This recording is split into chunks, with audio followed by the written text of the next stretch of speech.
What to do when your favorite influencer gets caught in the worst college admissions scandal in the nation. Coming at you.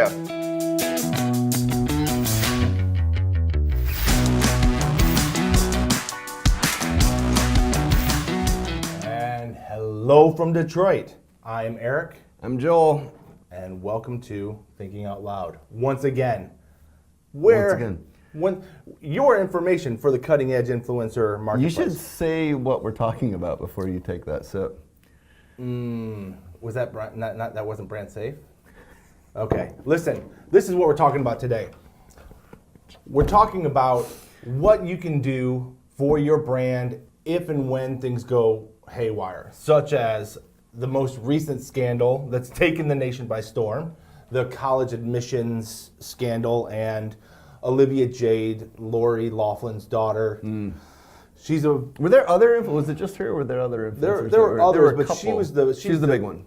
As far as the influencers go, she had the biggest footprint. Okay. By far, Okay. and she lost major brand deals.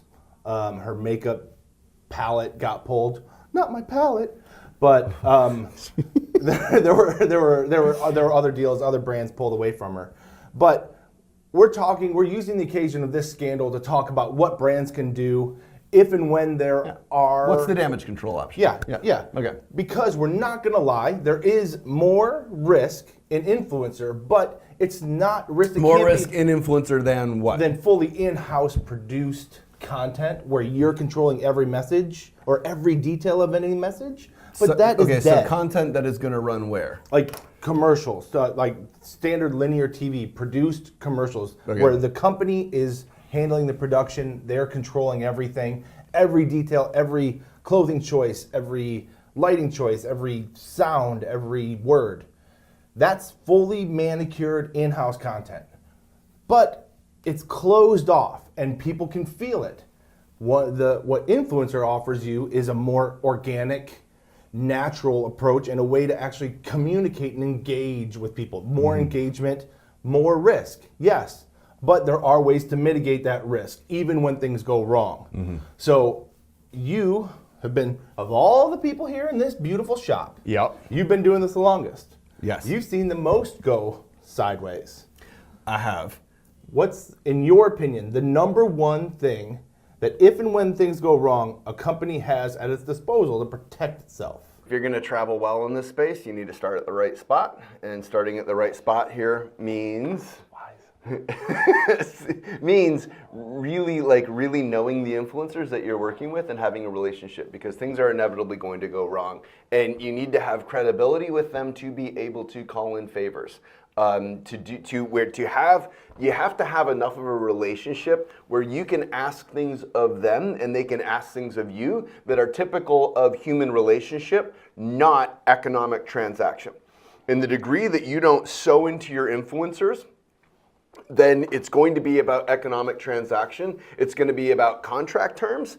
And when things like influencer are in only the realm of contract terms and economic transaction, it's not going to work well for you. And again, the brands that I've seen really fail catastrophically in the influencer space are those who were the quickest to run to the contract, the quickest to say, I'm paying you, therefore you do this.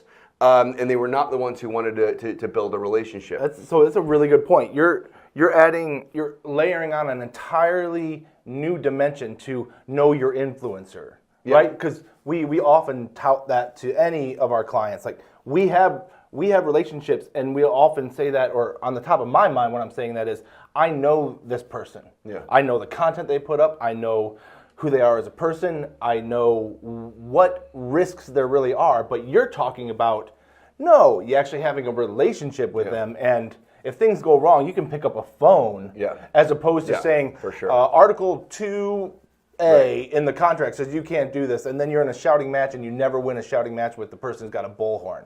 Because you don't do that. Well put. You don't do that with influencers. You don't go to war with someone who's got their audience. Yeah. You have to handle it like it's a great point. All right, so that's your first. Do you have any other pearls that you can toss out to the audience? Well, sure. I mean, I would say Well, I know you live in this regularly, so you would have, certainly you're seeing whatever is about to go live before it goes live, so you can front run any issue to be sure. Previews. And just simple previews. But, in the case of somebody like Olivia Jade, right, where there's no one would have ever predicted that this was going to happen and that her parents had basically paid for $500,000 to USC to get her and her sister in. Like there isn't any protection against that. There's no protection against human behavior and humans being deceptive and greedy and manipulative. Like there isn't protection against that. And so, something that we would do is like we would have takedown rights. Like if the or right to remove our spot from the content. For UCMOs, takedown rights is the most extreme right that you're going to ever be able to negotiate into a contract. And it's kind of the last resort. That is, it gives you right to say, no, you influencer need to take this content down. We usually do not go there, and we advise brands not to go there. We go to kind of a middle ground. YouTube does allow you the ability to edit out a live video, and it'll repopulate without you ever having to remove the video, take it down. You can cut content out because with YouTube, if you take a video down and then repost very similar content, you get absolutely crushed in the algorithm. So no creator wants to do that. So YouTube recognizes you also lose all your views and start over. And then you lose your views and you start over. And it's really punishing. So creators are really, really reluctant to do that. So the one thing that you do have though, or that YouTube